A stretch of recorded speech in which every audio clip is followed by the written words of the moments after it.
Awesomeville kiddos, it's Miss Adelmann here again with you, and I have Ted the dog today joining us.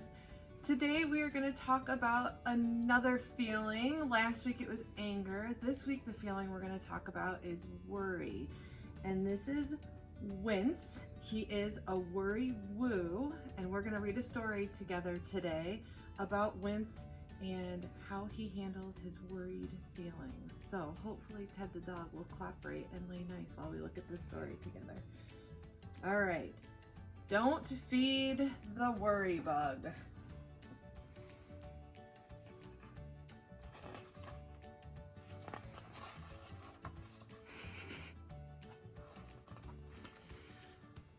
On a bench in a park on a bright sunny day, Wince, the monster of worry, let time slip away.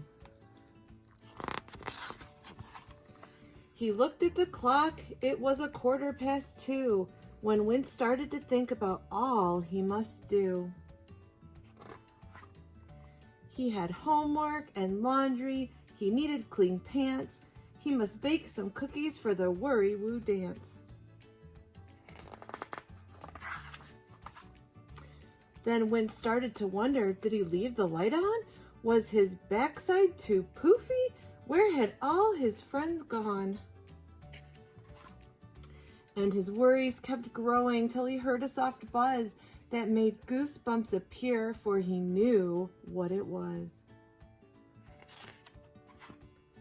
There was only one creature that made such a sound.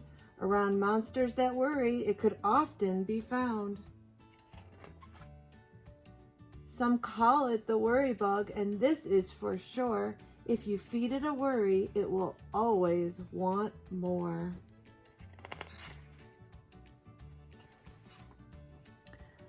Buzz, buzz, Wince heard as its noisy wings flapped. It flew up and down as he shooed and he clapped.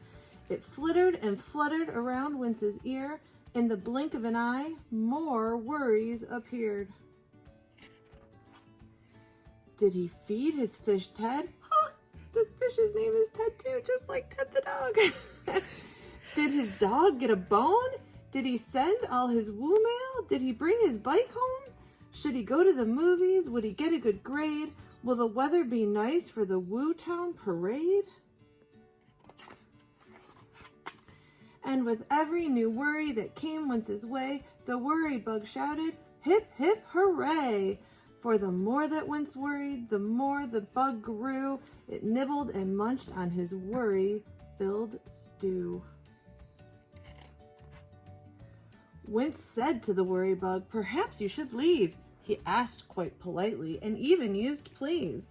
Yet the worry bug stayed, for the two of them knew that Wince would still worry. That's what he would do.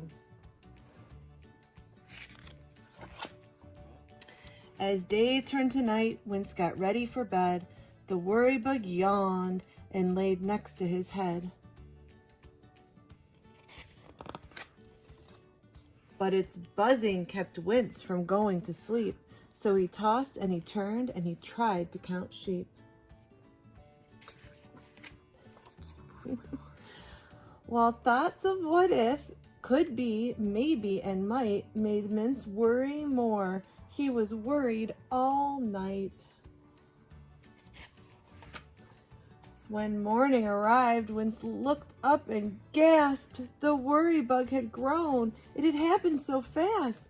It used to be tiny, an annoyance, quite small. Now it covered his kitchen, the ceiling, and wall. The bug's belly gurgled, full of worries it was. No longer could Wince sweep it under the rug. Its buzzing went on, and Wince started to fret about all of the things that hadn't happened just yet. No cookies were baked, the laundry had piled, Wince hadn't done homework in such a long while.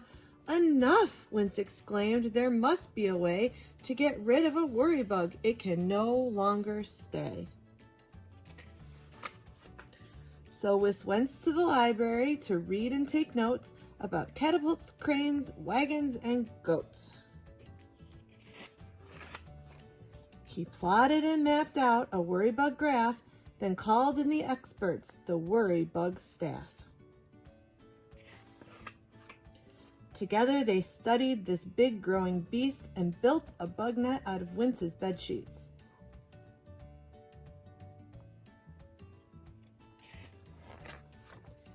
They were having such fun, Wince was worried no more as soon as he was baking and doing his chores. But just when Wince thought his work was complete, the worry bug buzzed, "I need something to eat."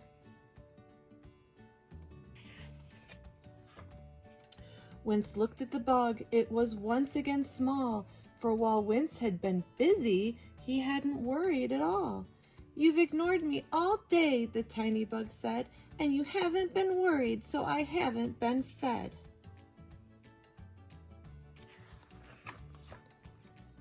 Then the bug stomped its feet and buzzed all the more. Wince took a firm stand and showed it the door. "I've got things to do. I must work, I must play. I'm not going to worry, so go on your way." Buzz, buzz, Wince heard as the bug flew about, still trying to make one last worry come out. It flittered and fluttered around Wince's ear, yet Wince wouldn't give in, and it soon disappeared. Wince knew very well that this wasn't the end. The bug might be back if he worried again. But Wince would be ready should he hear that buzz buzz to say no to the worry bug, simply because Wince had learned that his worries got bigger each day when he allowed the worry bug to nibble away. So to all of you worriers, Wince wants you to know, don't feed the worry bug or your worries will grow.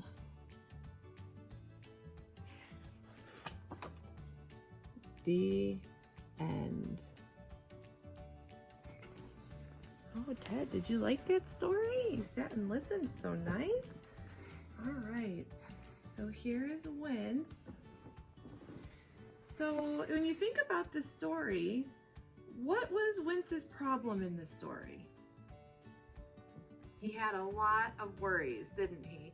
He was worrying about all sorts of things, home things, school things, things he had to do, and things that hadn't even happened yet. When did the worry bug first appear in the story? Do you remember? And do you remember what size the worry bug was in the beginning of the story? When we first meet the worry bug, he's teeny tiny, right? And the more Wince worried, the bigger and bigger and bigger and bigger the worry bug got.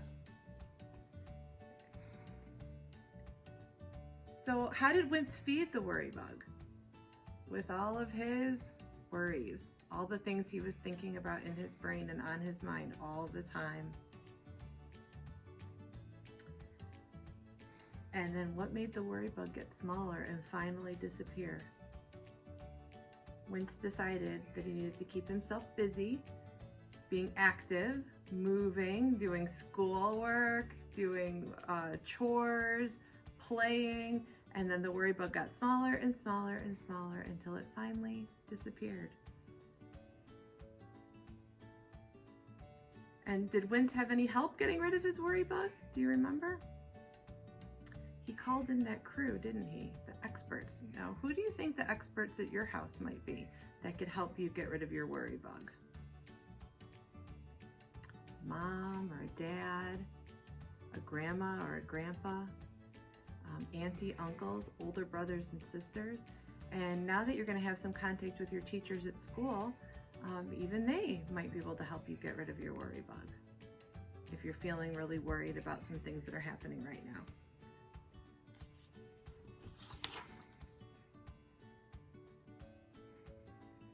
All right, so Ted behaved himself. I'm so impressed. He was a very good listener, wasn't he? His body was still, and his voice was quiet, His eyes weren't on the book, but we can't expect that much from a dog, can we? All right, so Wince, the worry boo, and this little tiny worry bug say thank you for listening today and joining us. Keep those worries under control. When you start to think and worry too much, find something to do to keep yourself busy, and those worries will get smaller and smaller and smaller until they finally disappear from your brain. I miss you guys. I hope you enjoy our story today, and I'll post again next week. Bye.